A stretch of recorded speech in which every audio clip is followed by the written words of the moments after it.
1.200 judíos, gracias a una lista, se salvaron del holocausto nazi.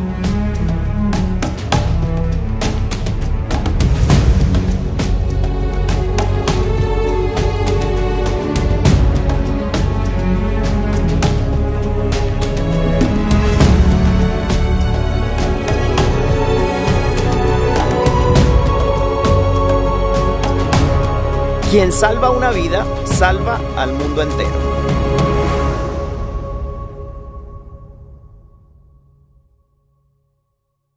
Hola, ¿qué tal amigos? Sean bienvenidos a un nuevo video. Para los que no me conocen, mi nombre es Gabriel Herrera. Amigos, y como lo vieron en el título de este video, hoy vamos a estar hablando acerca de un capítulo de la historia de Polonia que podríamos decir que tiene un final feliz. Estamos a las afueras de la fábrica de Oskar Schindler, esa famosa persona que fue miembro del partido nazi, pero que no por eso no pudo seguir sus ideales, sus pensamientos propios y preguntarse si lo que estaba haciendo estaba bien o mal. Y esa es la historia que te voy a contar a continuación de cómo 1.200 judíos, gracias a una lista, se salvaron del holocausto nazi. Esta es la historia de Oskar Schindler.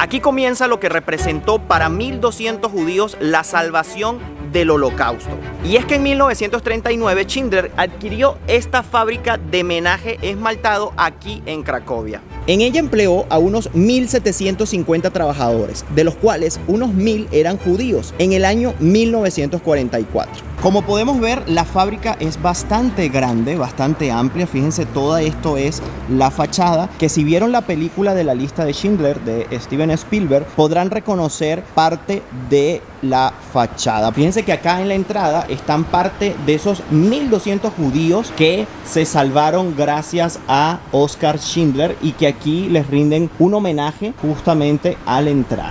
Por estos famosos portones pasaron 1.750 empleados que llegó a tener la fábrica, provenientes del gueto judío de aquí de Cracovia.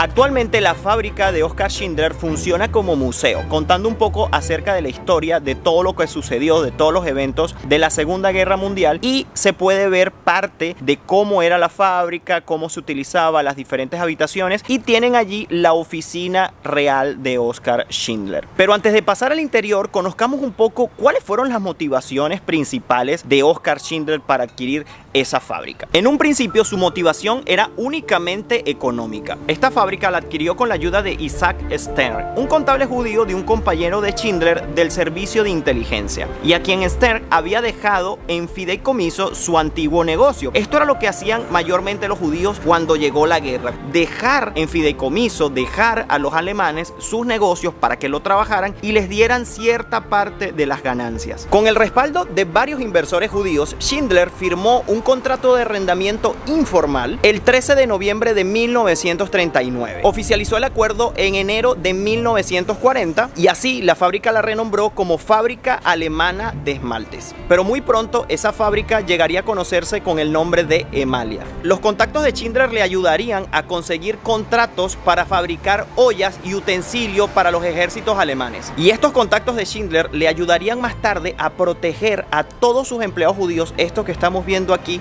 de la muerte en los campos de concentración y exterminio. En un principio, Schindler estaba más interesado en la rentabilidad de sus negocios y contrató a todos esos judíos porque eran más baratos que los trabajadores no judíos, pues sus salarios habrían sido fijados por los ocupantes nazis.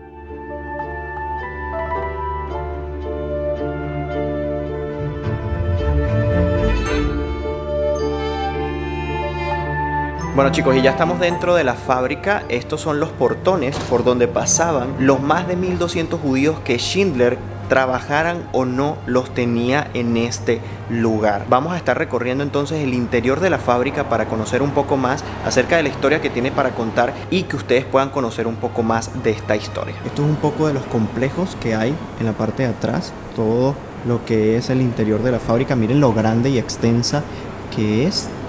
Aquí podemos ver todas las fotografías de los diferentes judíos que conformaban la lista. Y aquí tenemos al hombre responsable por salvarlos. Oskar Schindler, 28 de abril de 1908. Su muerte fue el 9 de octubre de 1974. Esta foto fue tomada en el año 2007 en el monte Sion, donde está enterrado Oskar Schindler, el único miembro de un partido nazi enterrado en ese lugar de Israel.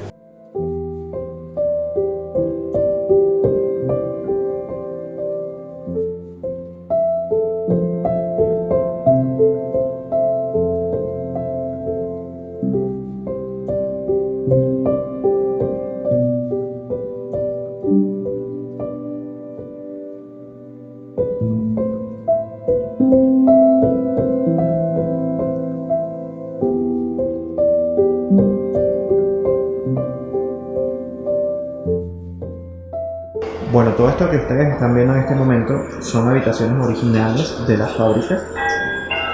Podemos ver todavía cómo se distribuían todo lo que tenían allí. Y allí en esa ventana lo que tenemos es una representación de las calles de Cracovia en los tiempos de la Segunda Guerra Mundial.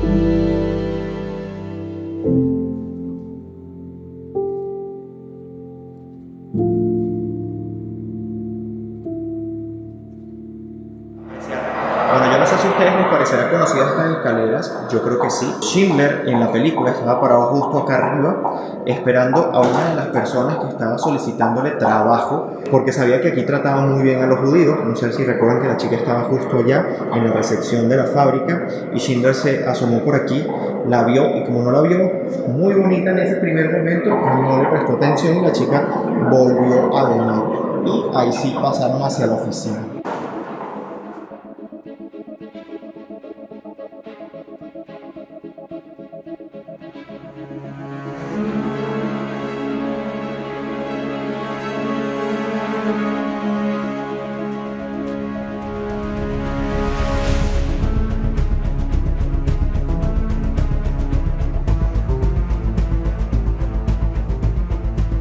Bueno, aquí podemos ver una representación de cómo se veía el muro del gueto de aquí de Cracovia, muy diferente al que estuvimos viendo del gueto de Varsovia, que si no han visto todavía ese video tienen que ir a ver, donde estuvimos hablando acerca de la historia del gueto de Varsovia.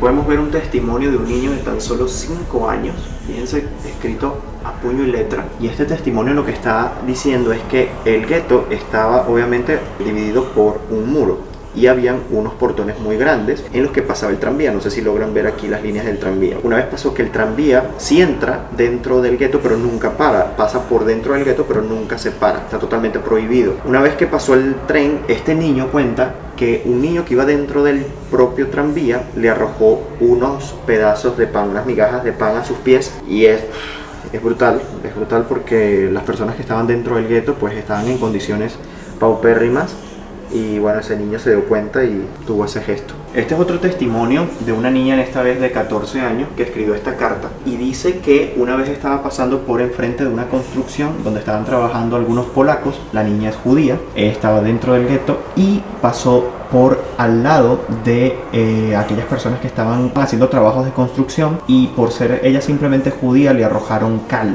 encima, le llenaron el pelo, el cabello, toda, le bañaron toda, y pues la cal le provocó quemaduras, y es lo que ella estaba allí diciendo. Y justo el testimonio comienza diciendo que en la mañana todavía sentía alguna confianza hacia los polacos, pero que después de esto pues obviamente que ya no tanto. Y la última parte de su testimonio dice que afirma que es muy malo ser judío en estos tiempos. Aquí podemos ver otra de las habitaciones de la fábrica, como el piso original en madera. Parte del mobiliario que estaba en ese momento.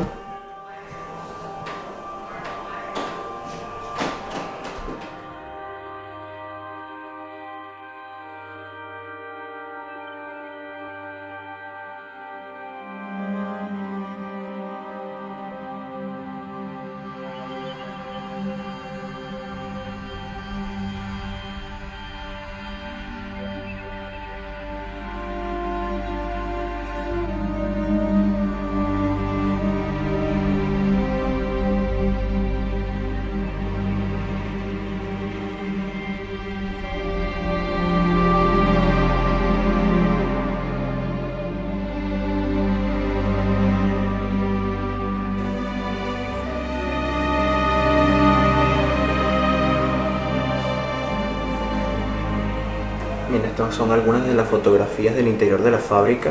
Fíjense cómo vemos allí algunas de las ollas que se fabricaban. Aquí también podemos ver algunas ollas con el esmaltado, ya que también era una fábrica de esmaltado. Y aquí tenemos a Oscar también en el centro de la imagen, alrededor de todos sus trabajadores, de los cuales salvó a todos ellos.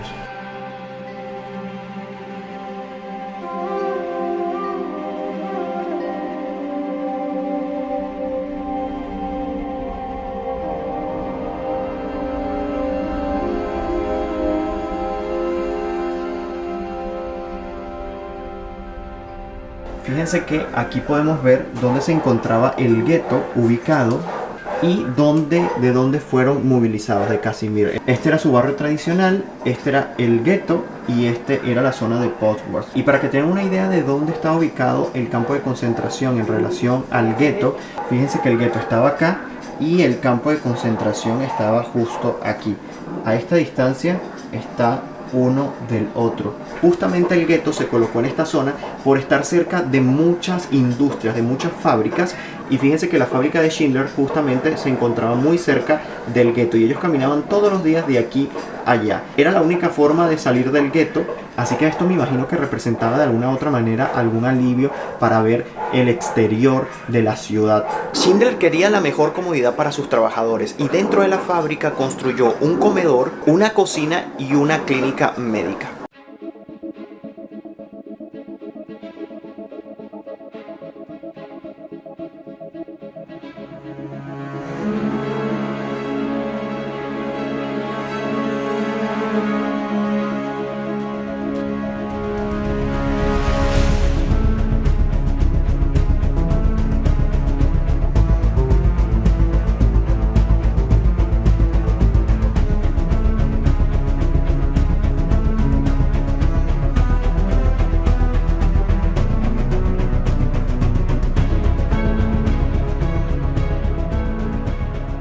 Justo tenemos aquí una representación de dicho campo con imágenes reales del lugar.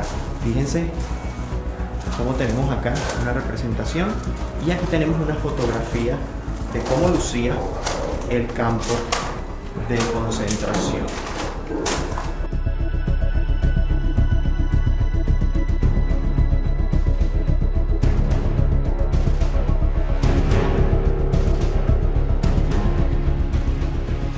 Aquí tenemos una representación de los diferentes trabajos que se hacían dentro del campo, y es que ellos transportaban piedras que luego eran utilizadas en obras de la Alemania nazi. Fíjense, estos grandes vagones, por así decirlo, que iban transportados por estos carriles, eran transportados hasta de 5, 6, 7 personas, porque esto estaba full de piedra. Imagínense trabajar durante 12 horas o más con muy poca comida, porque estamos hablando de que les daban una dieta diaria de alrededor de 1,5 kilos de comida semanal.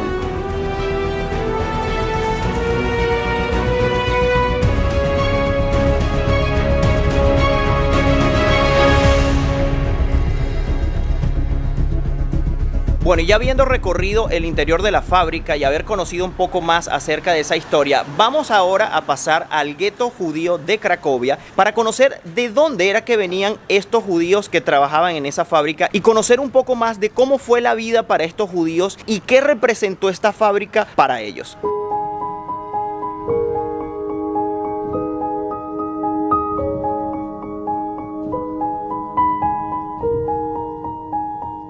Bueno chicos, y en este momento nos encontramos en lo que es el barrio judío, donde vivían los judíos antes de la guerra, antes de que crearan el gueto judío. Y es que ellos tenían su propio espacio desde hace muchísimos años atrás, estamos hablando de hace más de 500 años, luego de mucha historia pasada. Pero bueno, este era el lugar donde ellos vivían y desde aquí, desde este barrio judío, fue que a ellos los obligaron a retirarse y a ir hacia el gueto, a estar encerrados bajo muros. Muchos reconocerán la entrada de esta sinagoga y es que la pudieron haber visto exactamente en la película de Steven Spielberg, La lista de Schindler. Y lo que vemos al fondo es la sinagoga más antigua de las 20 que habían aquí en Cracovia. Algo que deben de entender, y como para que no les cause confusión para las personas que vieron la película, es que este barrio fue escenario de la película, pero no fue en este barrio donde estaban los judíos durante la guerra, porque recordemos que fueron sacados de aquí, fueron tirados de aquí y colocados en el gueto judío. Solo que este barrio estaba más apto para el rodaje de la película y fue este lugar el elegido por Steven Spielberg. Pero donde sucedió todo es a donde nos vamos a dirigir próximamente, que era donde estaba ubicado el gueto judío, donde estaba el muro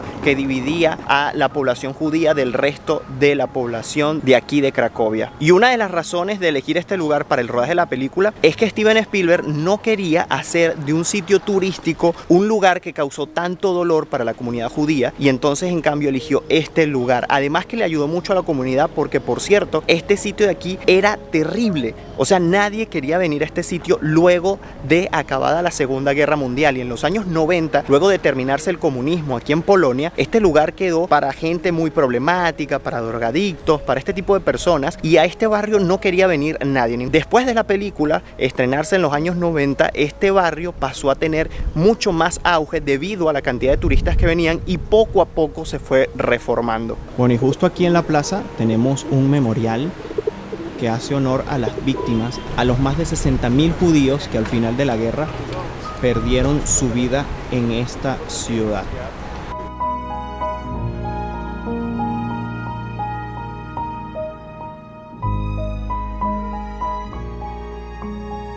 Bueno, los traje a este lugar que bien pertenece al barrio judío. También pertenece a una emblemática escena de la película de La lista de Schindler. Y es que no sé si recuerdan esta imagen exactamente, cuando el niño viene caminando por aquí y se encuentra con la mamá de su amiga y le dice que se esconda de los soldados que vienen por acá, y el niño llega y se para allí y les dice que no, que él ya revisó el edificio y que no queda más nadie. De esa manera se salva esa persona en la película, y es esto, que es una típica residencia judía, no muy alta, donde los judíos vivían allá arriba, tenían un patio central acá, como lo que estuvimos viendo también en Varsovia, y hacían mucha vida social aquí.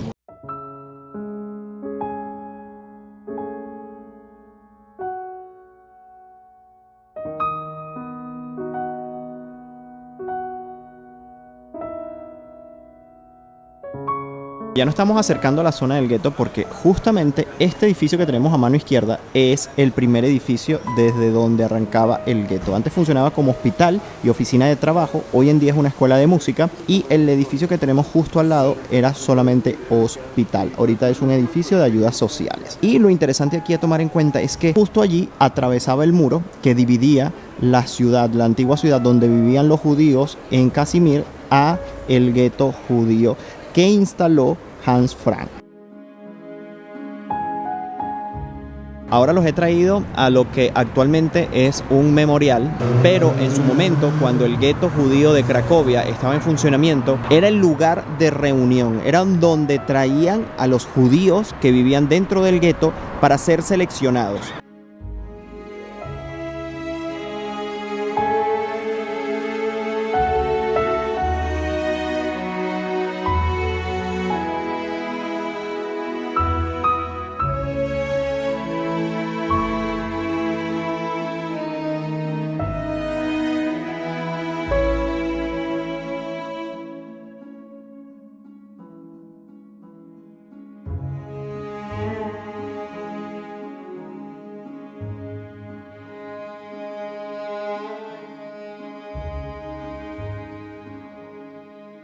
Allí, amigos, era donde entraban los judíos que permanecían durante al menos 6, 8 o 10 horas en este lugar, en esta plaza, haciendo fila, esperando a entregar sus papeles y saber qué decisión iba a tomar el soldado nazi, si le iba a dar el sello o no.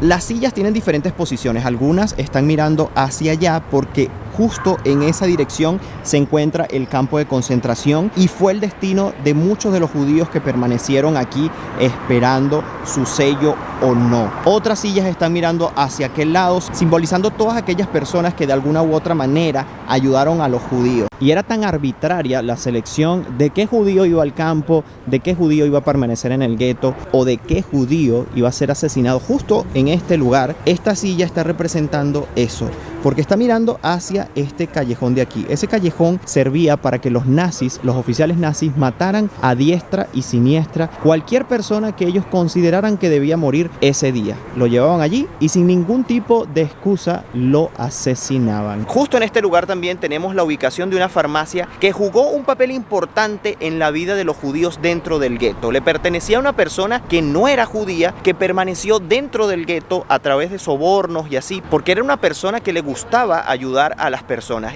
y sabía desde el primer momento en que lo que les venía a la comunidad judía que iba a vivir dentro del gueto no iba a ser nada fácil. Y él sirvió de puente para traer cualquier cantidad de objetos de contrabando, sirvió para ser un punto de encuentro dentro de su farmacia para los judíos poder hablar libremente, porque obviamente en este lugar no se podía hablar libremente. También, como no era judío, podía salir y entrar del gueto y eso le permitió entrar contrabando. Y esa es la farmacia del Águila. Ahora vamos a ir a un lugar muy cerca de aquí en donde aún se puede ver cómo era el muro original, porque todavía permanece allí intacto. Eso a continuación. Bueno, y hemos llegado al lugar donde quería mostrarles este emblemático pero trágico lugar, porque representa el encierro de un grupo de personas simplemente por su religión, el que representa de este lado en el que yo estoy la libertad, la liberación, porque de aquel lado está el gueto judío de Cracovia. De aquel lado estaban los judíos encerrados sin poder salir, haciendo trabajos forzados de esclavitud y esperando tan solo el día que les dijeran que debían morir o simplemente esperando la muerte. Es el muro original y yo no sé si ustedes pueden notar la forma que tiene. Fíjense que es así como con medias lunas en la parte superior. Eso no es de casualidad, no es adorno, no es para que se vea bonito, para nada. El muro tiene ese aspecto, tiene esas formas así porque representan cómo luce una tumba tradicional judía. Fíjense el impacto que puede tener esto para las personas judías, que el muro que los separa de la libertad tenga ese aspecto. Y qué carga psicológica puede representar ver esto todos los días, mientras que tú, además de pasar hambre, además de pasar trabajo, además de pasar cuántas circunstancias malas se puedan imaginar, separado de sus familias, haber perdido un familiar y tener que ver esto todos los días. Otra cosa que debo mencionar es que el muro del gueto de Cracovia no es tan alto. Realmente no necesitarías un esfuerzo muy grande por pasarlo. Realmente lo que ellos buscaron con este muro más fue una carga psicológica, porque además de representar lo de las tumbas tradicionales judías, también hacía pensar a los judíos diariamente de que en cualquier momento lo podían saltar. Solamente se tenían que dar las condiciones necesarias, porque algo sí deben de tener en cuenta es que además de tener este muro, de este otro lado, que ya no es parte del gueto judío, toda esta zona estaba militarizada. Toda esta zona había oficiales nazis y se dice que históricamente la ciudad de Cracovia era donde más soldados nazis había por metro cuadrado. O sea, no era nada fácil pasar desapercibido tú siendo un judío tratando de escalar este muro, porque te podías conseguir en cualquier momento a un soldado nazi de este otro lado de acá. Pero esto no dejaba de representar una esperanza para los judíos de que el muro no fuera lo suficientemente alto para como que esa posibilidad descartarla. No, al contrario, la tenían muy presente todos los días, y eso quizás jugó psicológicamente a favor de los nazis, de que los judíos no se desesperaran porque tenían la esperanza de que en cualquier momento podían saltarlo. Ahora bien, obviamente esto no era posible, esto no sucedió, pero lo que sí sucedió es que llegaron estas fechas que les estaba hablando hace un momento, donde se hicieron las grandes deportaciones de judíos y donde los judíos que no permanecían dentro de estos muros eran enviados a los campos de concentración y exterminio. Y uno de esos campos a los que fueron enviados es el campo de concentración de Plaszow, que lo vamos a estar visitando en este momento.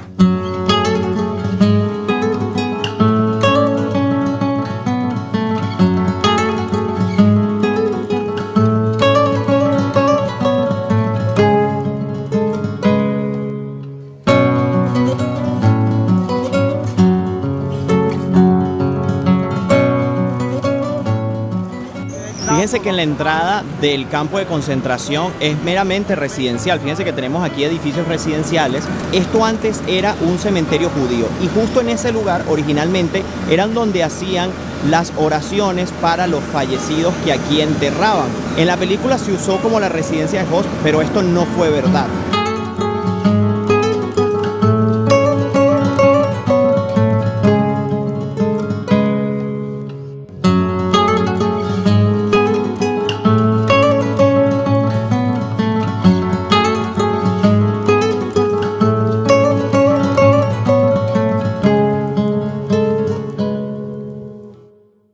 Bueno, esto es precisamente de lo que Schindler quería salvar a sus trabajadores, y es que esta parte es como una fosa que estaba justo ubicado en esta parte del campo de Plaszow. Eran colocados los prisioneros en la parte superior allí y eran asesinados, y luego su cuerpo lanzado hacia este gran acantilado para ir acumulando los cuerpos y después quemarlos. Aquí podemos ver un mapa actual de cómo luce el lugar y nos están demarcando aquí todo lo que era el campo de concentración. Todo esto era el campo de concentración, esta parte de aquí. Nosotros comenzamos el recorrido en este punto, en el número 5, donde estaba la casa que fue utilizada también en la película, pero que en realidad no era la casa donde estaba Gauss. Bueno, algo que nos están comentando es que este lugar no es conocido por todos, y es que muchas personas vienen aquí a Cracovia a trabajar de otras partes de Polonia, y sobre todo jóvenes que buscan nuevas oportunidades y personas que viven cerca, porque esto cerca hay muchas residencias. Justamente nuestro guía vive muy cerquita de aquí, su casa está dentro del área donde fue el campo de concentración, y nos dice que muchas personas vienen aquí porque realmente parece un parque y no saben la historia detrás de él. Entonces vienen a jugar, vienen a esparcirse, y realmente es un poco perturbador que personas se puedan divertir en un lugar como este cuando sucedieron cosas tan atroces.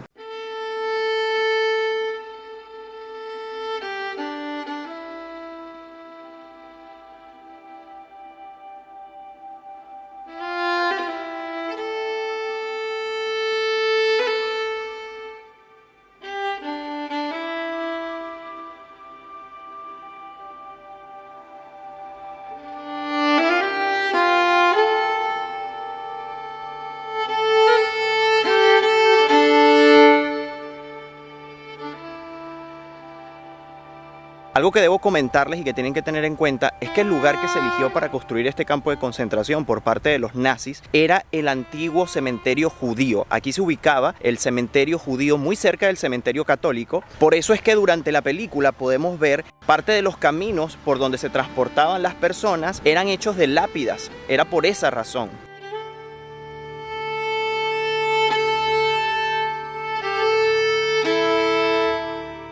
Bueno, entre más seguimos caminando por el campo de concentración, podemos ver algunos de los testimonios de las personas que aquí trabajaron. Y es que justamente en este cartel podemos ver el testimonio de un niño de 11 años que trabajó en esta parte del campo de concentración que están viendo ustedes detrás de mí, en esas barracas de allí, haciendo cepillos. Y justamente ponían a los niños a hacer cepillos debido a que tenían las manos pequeñas y era más fácil para trabajar. Y el testimonio de lo que dice el niño es que su papá lo mandó a trabajar aquí porque le dijo que la única manera de sobrevivir era trabajando en ese lugar. Y es que esa era la forma en que podían sobrevivir las personas que eran mandadas a los campos de concentración y exterminio. La única forma de no morir era que sirvieras para algo, que trabajaras. Sin embargo, eso no te garantizaba mantenerte con vida, pero era una manera de poder alargar esa muerte.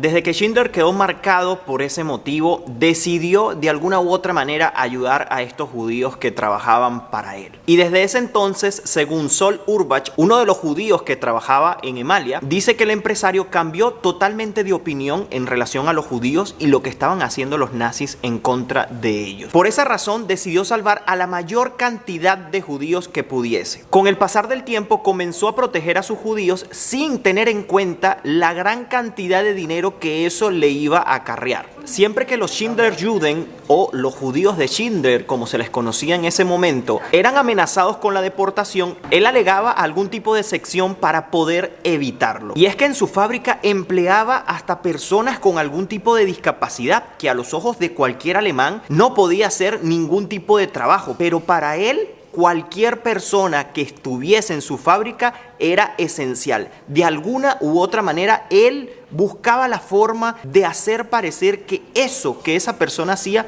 no lo podía hacer más ninguna otra. Con el paso del tiempo, Schindler se vio obligado a sobornar a los oficiales nazis con regalos cada vez más costosos obtenidos en el mercado negro. Amon Gott, capitán de la SS a cargo del campo de concentración que estuvimos visitando y de quien vimos fotos durante nuestra visita a la fábrica de Schindler, su idea principal era que todas las fábricas, incluidas las de Schindler, pasaran a ser parte del campo de concentración, pasar a todos sus empleados y toda la maquinaria para dentro del campo. Pero obviamente que Schindler no iba a permitir esto e hizo todo lo que estaba en sus manos para tratar de convencer a Gott de que no hiciera tal cosa porque realmente a él no le convenía. Y esto lo hizo con una combinación de halagos, de regalos, de diplomacia, y todo esto no nada más evitó el traslado de sus trabajadores al campo de concentración, sino que también hizo que Gott construyera un subcampo al lado de la propia fábrica. De esta manera pudo alojar a todos sus trabajadores y a 450 judíos extras de otras fábricas cercanas. De esta manera estuvieron a salvo de los arbitrarios asesinatos por parte de Gott y de su locura, además de que contaban con mejor comida en este lugar, contaban con servicio médico y hasta podían continuar con sus prácticas religiosas. Sin embargo, Schindler pasó por varias situaciones que pusieron en peligro la vida de estas personas porque en varias ocasiones fue arrestado. Una de ellas ocurrió durante la celebración de su cumpleaños dentro de la fábrica, en la que estaban presentes algunos oficiales de la SS, y durante la celebración besó a una chica judía. Esto era penado por ley y lo arrestaron. Pasó varios días hasta que, gracias a sus amigos que conocía dentro de los nazis, dentro de la organización, pudieron ayudarlo y de esta manera quedó libre. Y ustedes se preguntarán en qué altura toma relevancia la famosa lista de los 1200 judíos de la fábrica de Schindler. Con el avance del Ejército Rojo en julio de 1944, obligó a la SS a cerrar los diferentes campos de concentración y enviar a todos los que estaban allí a los campos de exterminio como Auschwitz. El secretario personal de Gott le advirtió de esto a Schindler, por lo que le sugirió cambiar su producción de pasar de ollas y ese tipo de utensilios a cosas más importantes como granadas, para para poder tener una excusa de continuar con la fabricación y continuar con sus trabajadores. Y este cambio en el tipo de producto que se iban a fabricar simplemente fue hecho para salvar la vida de sus judíos. Schindler convenció a Gott de trasladar su fábrica y sus empleados hasta Brunn-Linz, lo que evitó que sus empleados terminaran en las cámaras de gas. Con nombres conseguidos por Marcel Goldberg, oficial de la policía del gueto judío, compiló y mecanografió 1200 nombres de judíos, 1000 de su fábrica y 200 de la fábrica textil de Julius. Sin embargo, y a pesar de todo lo que hizo Schindler, todavía sus judíos no estaban del todo salvados. Y es que después de todo lo que hizo para poder trasladar su fábrica y que sus judíos no terminaran en las cámaras de gas, hubo un error que mandó a uno de los trenes de los judíos de Schindler, específicamente 300 mujeres, al campo de concentración exterminio de Auschwitz. En él pasaron más de una semana de angustia al pensar que podían morir en cualquier momento. Imagínense ustedes estar dentro de ese tren sabiendo que su destino era totalmente otro, creyendo que iban a salvarse y terminar en Auschwitz. Bueno, Schindler tuvo que hacer todo lo que estuvo en sus manos para poder evitar la muerte de esas 300 mujeres en Auschwitz. Mandó a su secretaria con cestas llenas de productos conseguidos en el mercado negro para sobornar a los oficiales de la SS encargados del campo de exterminio de Auschwitz para que fuesen trasladadas sus mujeres, las judías de Schindler, hacia la fábrica, hacia el lugar donde debían estar en Brunn-Linz. Y ustedes se preguntarán qué tipo de productos podían hacer que cambiaran de opinión estos nazis. Bueno, entre los muchos productos que tenía que enviar Schindler estaban incluidos diamantes, pero todo tuvo resultado y a pesar de pasar varias semanas en Auschwitz lograron sacarlas de allí. A las 300 mujeres lograron salvarse, cada una de ellas. Una vez que Schindler ya había movido su fábrica y todos sus empleados estaban allí, muy pocos proyectiles de bala, muy pocas granadas, muy pocas minas antitanques salieron de allí. Y cuando los nazis empezaban a cuestionar la producción de que no estaba del todo bien, pues Schindler lo que hacía era comprar municiones de otras fábricas, haciéndolas pasar por suyas y entregándoselas a los alemanes. De esta manera él colaboraba en no proveer más armas, porque él decía que entre menos fabricara él armas, menos armas habían para la destrucción, para la guerra. Finalmente, el 7 de mayo del año 1945, él y sus trabajadores se reunieron en la fábrica para escuchar por radio al primer ministro británico Winston Churchill dar el discurso donde anunciaba la rendición incondicional de la Alemania nazi. Obviamente que esto eran buenas noticias para los 1200 judíos que conformaban la lista de Schindler, pero no tanto para él, porque como miembro del partido nazi estaba expuesto a ser apresado por crímenes de guerra. Así que los propios judíos de Schindler decidieron ayudarlo de alguna manera. Firmaron una declaración atestiguando sus esfuerzos por la salvación de vidas judías. Además de esto, y con la ayuda de uno de sus trabajadores que todavía contaba con una prótesis de dientes falsos hechos de oro, se los sacó, los fundieron y le hicieron un anillo a Schindler. Y en el anillo escribieron una frase Talmud que dice así: quien salva una vida, salva al mundo entero. Lamentablemente el anillo lo perdió en el carro donde huyó y que el ejército rojo luego lo confiscó. Para el final de la guerra, Schindler había gastado toda su fortuna en sobornos y ayudas para sus trabajadores. Quedó en la quiebra completamente. Tuvo que sobrevivir gracias a las ayudas y a las organizaciones de los judíos. Schindler estimó que gastó una fortuna de más de $1 millón y cuando reclamó al conjunto de distribución del Comité Judío Estadounidense para que le devolvieran sus gastos durante la guerra, solo obtuvo $15.000. Se declaró en bancarrota en el año 1963. Un año después tuvo un ataque cardíaco. Mantuvo contacto con varios de los judíos que conoció durante la guerra. Luego de declararse en bancarrota, sobrevivió gracias a las donaciones que le llegaban de todas partes del mundo de los judíos que salvó. Finalmente, Oskar Schindler murió el 9 de octubre de 1974. Está enterrado en el cementerio católico del Monte Sión de Jerusalén. Y dato interesante a saber es que es la única persona que perteneció al partido nazi enterrado allí. Amigos, y hemos llegado hasta el fin de esta historia. Yo espero que les haya gustado y quisiera saber en los comentarios si conocías al respecto acerca de la historia de Oskar Schindler. También, antes de irme, sí quisiera invitarte a ver los anteriores videos de la serie que hemos estado grabando aquí en Polonia acerca de todo lo que significó la destrucción de este país y la llegada del nazismo. Amigos, no me voy sin antes invitarlos a suscribirse a mi canal de YouTube, activen la campanita de notificaciones para que siempre sepan cuando subo un video nuevo. También los invito a seguirme por mi cuenta de Instagram, que es Gabriel Herrera _. Amigos, desde aquí, desde el barrio judío de Cracovia, me despido. Nos vemos en un próximo video. Bye bye, se les quiere.